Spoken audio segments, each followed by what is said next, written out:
চলো কিছুই নেই ঘটনা কি বলতে কি করতে নাকি আমার একটু বের করা দরকার।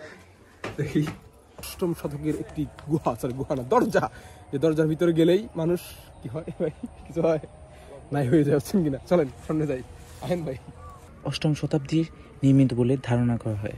আমরা দেশে চলে যাচ্ছি। এখন আমরা চলে এসেছি রূপবান মুড়া মন্দিরে। আস্তে আস্তে সামনের দিকে উঠছি, কারণ এটা এখান থেকে নিচের দিকে খুবই ঢালু।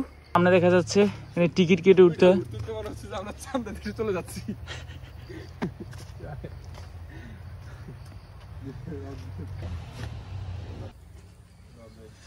শুরুতে টিকিট কেটে ঢুকেছি। এখানে টিকিট হচ্ছে 10 টাকা করে। এখানে কিছু পর্যটক দেখা যাচ্ছে সামনে, যদিও বা এখন ভর দুপুর, এখন মানুষজন বা পর্যটকরা আসেন না। যখন আর একটু অস্ত নামবে তখন হচ্ছে কিছু পরিমাণ পর্যটক, দেশি বিদেশি পর্যটক এখানে দেখতে আসেন। সো আমরা একদম সামনের দিকে এগোচ্ছি, আস্তে আস্তে উঁচু হচ্ছে জায়গাটা। শুরুতে আমরা দেখব এটার ইতিহাস, অর্থাৎ এই রূপবান মুড়ার পেছনের ইতিহাস দেখতে পাচ্ছেন। স্থানীয়ভাবে রূপবান মুড়া নামে পরিচিত, কিন্তু খননের পরে এখানে একটি বিহার, একটি মন্দির, একটি আটকোনাকার নিবেদন স্তূপের স্থাপত্য নিদর্শন উন্মোচিত হয়েছে। খননকালে আবিষ্কৃত গুরুত্বপূর্ণ প্রত্ন সম্পদের মধ্যে একটি গুপ্ত অনুকরণের স্বর্ণমুদ্রা, 4টি মিশ্রিত ধাতুর মুদ্রা, 3টি রৌপ্য মুদ্রা এবং গুপ্ত পরবর্তী যুগের একটি বৃহৎ বৌদ্ধ মূর্তি পাওয়া যায়। প্রাপ্তপত্র নিদর্শনের বিবেচনায় মূল বিহার ও মন্দির অষ্টম শতাব্দীর নির্মিত বলে ধারণা করা হয়। এ ছিল এটির সংক্ষিপ্ত ইতিহাস।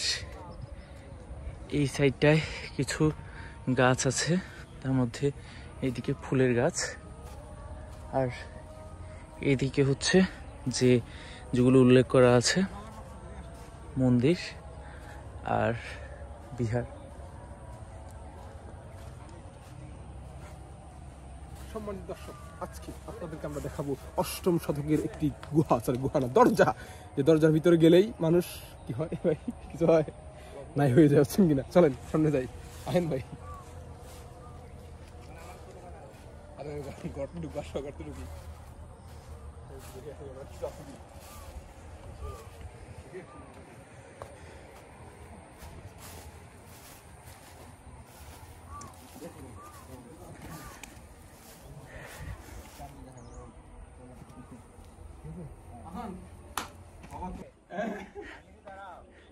এখানে একটা গুহার ভেতরে চলে এসেছি।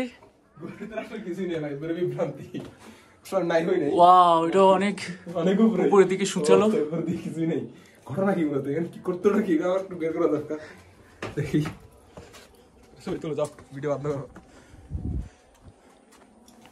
এখন একটু উপরের দিকে উঠবো, আসতেছি, ছবি তুলে দিব। একদম উপরের দিকটা আস্তে আস্তে